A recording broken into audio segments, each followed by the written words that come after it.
Oh, may tao sa kabilang line. Hello? Hello. Oh, di ba babae? Sino to? Kreng po. Kreng. Kreng, good morning. Good morning din po. Ayan.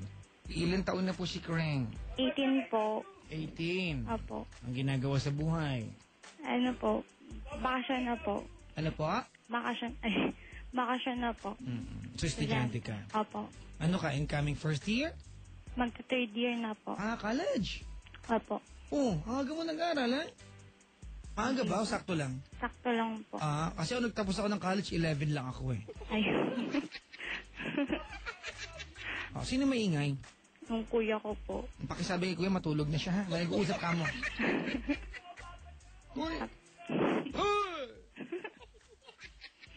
Kuya, punta ka muna ng banyo, ha? Lubog ka sa drum, lutang ka mamaya. Pagkatapos na mag-usap. Kreng! Po. Okay, ba't ka napatawag? Hihingi lang din po ng advice. Advice. Okay, dali. Kwentuhan mo ako, ha? May boyfriend po kasi ako. Almost 1 year and 7 months. Okay. Na po kami. Pero po, itong pagpasok lang po ng 2011. Parang sunod-sunod na po yung problema sa amin. Bakit? Yung February lang po, parang third party po. Nagkaroon siya. Opo. Nahuli mo, umamin? Sa Facebook lang po. Facebook talaga. Binadipok niya yung girl doon, gano'n? Hindi naman po. Bali ka, chairmate namin yung babae. Tapos, Kaano ka? chairmate po. Chairmate. Ano yun? Bali, pareho po ang nag-cheering. Ah, cheermate. Opo. Kala ko cheer. Ay. Katabing upuan. Alright. Nahuli mo. Opo, madaling araw din po yun. Okay. Bali po, ganito yun, online, naka-open po dito yung Facebook niya, tapos, bali alam ko po yung password niya, tapos di ko po alam na online din siya sa kanila. Tapos po, tas, nung in-online ko po, tas, online din po pala, hindi ko po talaga alam na online siya, nababasa ko po kung sino yung kausap niya. Ayan, oo. Mati ka nag-NBI, te. Tapos yun po. Tapos yung ka-cheermate nga po namin yung kausap niya sa chat. Ayan. Nilalandi niya, may I love you to sila doon. Wala po. Wala. Ano Bali, meron? Yung parang nagkukulitan na po sila na papasok na ako bukas susunod, dapat ititreat mo ako, ganyan. Ililibre mo ako. Wala naman palang hindi maganda pinag-uusapan. Parang, hindi naman po kasi niya gano'ng ka-close yun. Nakakapagtaka lang po talaga. Kung wala ka naman pala nabasa, ibig sabihin lang yan. O, duda mo na lang. Sana nga po. Hindi. Huwag natin kasi, okay, ganito Po. Actually, nahuli mo yung usapan without him knowing na nandun ka na nag-uusap sila. Opo. Kung hindi mo nakita yun, it could have been sila lang ang nakakaalam. Tama? Opo. Pero wala kang nakita. Di ba na pwede mo sabihin na meron silang relasyon? Opo. Nag-uusap lang sila. Opo. Okay? So wag mo sabihin na sana nga po kasi parang pinapalabas mo na meron talaga kahit wala.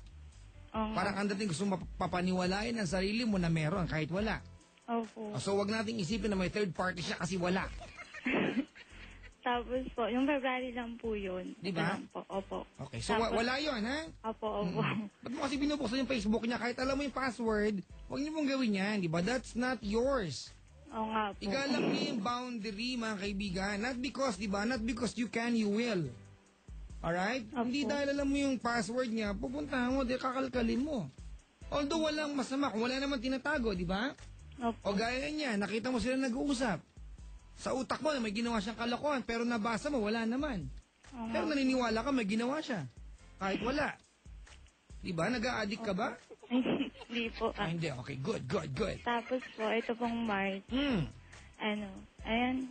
In-open ko na naman po yung Facebook niya. Ayan na naman, May nahuli ka na. Opo, sa message po. Ay, bad. Ito na. Message naman. Pinagtanggol ko pa, doon din pala babagsak. Sa message po, nabasa ko na yung 4 years niya po niligawan. Nag-message siya po na, binibigay niya yung number niya doon. Tapos, nung araw pong siya yung muna nagbigay ng number. Opo, sabi niya, tapos text mo ako, tapos nakalagay pa yung number. Ganon. Tapos nareplyan po siya ng babae. Ano sabi niya? Sige daw po. Tapos naka-smiley face. Yun. Nung araw na pong yun, yung message, nakasulat po, February 21, 2011. Yung araw pong yun, nansari po namin. Ganon. Opo. Okay. Tapos po, eto pa po, kinukuha niya po yung number ng ex niya dun sa pinagbigyan niya ng number. Bali po yung pinagbigyan niya po ng number, yung 4 years niya po niligawan, tsaka yung ex niya mag-best friend po. Ba, ang galing ano? Doktong. Oo nga po Tapos yun po, di parang naaano na po ako kasi dati naman po, almost 1 year na nga po, di ba, umabot na po kami. But parang ngayon mo lang kinukuha. Pwede namang, sana nung una pa lang. Tapos yun po, sabi niya, wala naman daw po siyang intensyon na kung ano man. Gusto niya lang daw po ng kausap. Ang tanong mo? Ano po, nag-break po kasi kami. Dahil doon? Opo. Didiretsahin kita ha? Opo. May karapatan ka magalit, magselos.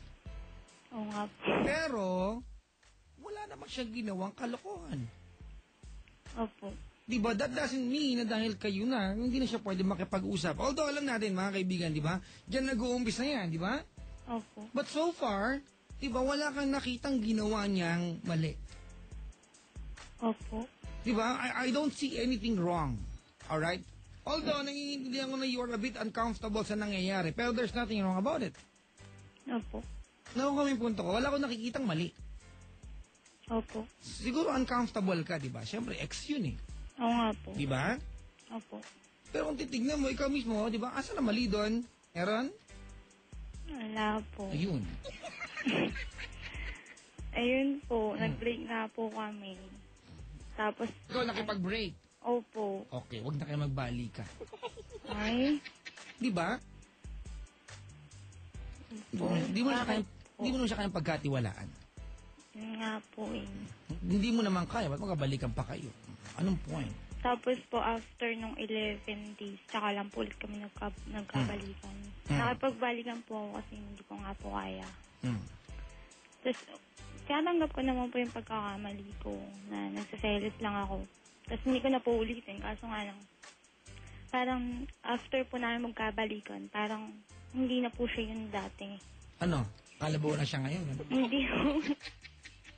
Ano po, nagbago po siya, tapos parang nanlalamig. Tapos nung nagkabalikan po kami itong 1 lang, April po. April 3 din po, binitawan niya po talaga ako. April 3? Opo. Ano ba yun? April 6 na? Po. 6 na? Ay, 6 na po, opo. So break na kayo ah? Opo. Good! Ay? Anong tanong mo? Kung sakali po bang magbabalikan kami. Kasi sabi niya po nung April 3, hindi naman po siya aalis. Parang naghahanap lang po siya ng time para alisin po lahat ng pangit sa amin. Tapos babalikan niya daw po ako kapag... Ganun. Alisin ang pangit. Opo. Papungsoy siya kamo. Para malaman. Di ba? Para malaman kung ano yung dapat takbuhin na relasyon ninyo. Baka may mga mabigat na elemento sa paligid. Tapos, ayun po. Tapos sabi niya po, hindi siya magpa-promise na babalikan niya ako, pero gagawin niya daw po. Kahit magkaroon man daw po ako ng boyfriend. Kukunin niya daw po ako kahit mahirapan pa siya. What's your question? Sa palagay niyo po, kung magkakabalikan nga kami, magiging masaya pa kaya kami? Kayo makakasagot niyan, hindi ako. Kung magiging masaya ang relasyon, hindi ibang tao makakasagot niyan. Kayo mismo kasama sa relasyon. Alam mo, ang problema dito kasi, alright, ganito ano? Alright, Kreng, kung titignan mo, yung ginagawa ng boyfriend mo na mahuli mo siya, it could have been something that will lead into something else. Ibig sabihin, di ba, if you were just patient enough, di ba, to discover kung saan pupunta ang kwentong ito, alright? Malamang nalaman mo talaga kung anong klase siyang lalaki. Nakuha mo yung punto? Opo. Pero hindi eh. Kumbaga, andun na tayo naiintindihan kung uncomfortable ka sa ginagawa niyang makikipag-textmate. Opo. Di ba? Pagbibigay ng number niya. Pero hindi ibig sabihin na dahil kayo, di ba, pagmamayari mo na siya. Opo. Di ba, hindi mo siya pagmamayari and you are too possessive. Di ba? Opo. Na akala mo bawal na siya makipag-usap sa iba. On the other hand, naiintindihan kita. Alright? Pero hindi mo siya pag-aari. Hindi mo siya pag-aari. Ayun nga po, Diba? meron din po kasi siyang parang sabi niya, may usapan po kami na sabi ko, lumayo ka sa friends mo. Tapos siya din po, gusto niyang palayin sa friends mo. Hindi ba pwedeng ganun? Parang ganun po. Bali, Di ba? hindi naman Wag po ganun. totally Kasi friends. ang nangyari kasi dito, ang mangyayari pag ganun, di ba, na nakakulong kayo sa mundo niyong dalawa and you forget all the friends that you have, magkakasawaan kayo. Oo nga Alright? po. Magkakasawaan kayo. Hindi mo pwedeng kayong lagi magkasama. Not all the lakads pwede mo siyang isama. Not all the lakads pwede ka niyang isama. Opo. May mga lakad na kahit pwede siyang isama, pumunta ka on your own. I'm reminding po lahat na magkakarelasyon. Kasi kung lagi kayong magkasama, ba't pa kayo magkukwentuhan? Naandun naman kayong parehas nun. Anong pag-uusapan nyo? Mga kaibigan nyo mga magkakarelasyon na lagi magkasama, sila po yung mga taong mas kaunti kung magkwentuhan. Anong pag-uusapan nyo? Magkasama kayo doon.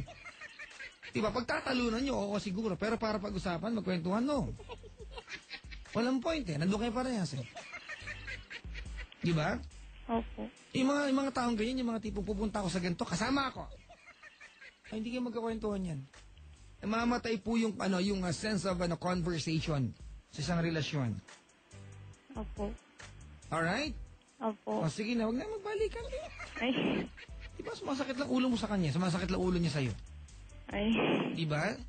Opo. Oh, possessive ka masyado. Sorry po. Huwag ka sa akin mag-sorry. Ay. Ako ba, ex mo? Ay. Pag-joke naman. Hindi, diba? Opo. Oo. Oy, kasi wala siyang ginawang mali eh. Naiintindihan kita, diba? Uncomfortable ka. Pero para makipag-break ka dahil sa bagay na yon, diba? Parang, okay. Diba? Pero palagay niyo ba kasi? Ganun ka ba kababaw bilang isang girlfriend na iiwanan mo siya sa bagay na yan? Sa isang kwento, ate, kung tama ka, mga kaibigan, this is very important. Alright? Opo. Kung tama ka, wag mo nang hayaan na maging mali ka pa. Oo nga po. Diba? Sa kwentong ito, tama ka na sana eh, pero naging mali ka. Diba? Opo. Kung nakaantaba siya, what's his name? Ryan po. Ryan. Ryan Bang? Ano ba? Ryan Flores po. Ryan Flores. Flores po. Ano? Flores. Flores. Opo. Nasaan si Ryan Kaya Flores? tuloy ako. Sa bahay po nila. Anong lugar? Dito rin po sa Montalban. Montalban. Kung nakaantabay siya ngayon sa Montalban. Ay. Anong Montalban po. Oo nga, ano masabi ko? Montalban. Anong gusto mo sabihin sa kanya? Nakikinig po yun for sure. For sure. Norto po kasi yun eh. Eh? Ayun po. Nakikinig po siya ngayon. Anong tawagan nyo? Ay? Ay? Iya ako. RT, oh. Hindi, Bu po. Ha? Bu. Nox? Sure. Shakira. Boo? Ay? Boo? Hindi ko na. Ryan Flores? Ayun. Kasi naman si Papa niya, kinakabahan tuloy ako. Mamaya bukas yung tumawag yun sa akin. Ano ba, mamaya o bukas? Mamaya pala. Good. Sorry naman. Ryan? Ray, kung nakikinig ka man. Ay, talaga may ganun. Si Papa Jack. Kano, Martin, sige na. Sige na nga. Ray, kung nakikinig ka man ngayon, alam mong first time ko tumawag kay Papa Jack. Alam ko rin. Matagal ko nang gustong humingi ng advice, pero alam kong si Papa Jack lang yung makakatulong sa akin. Hindi yan totoo. Papa Jack naman, okay na nga eh. Ayun, sorry kung sobra man ako magselos. Kung minsan din wala na sa lugar, sana, sana kung magiging tayo ulit. Sana yung oras na sinasabi mo, yung space na sinasabi mo,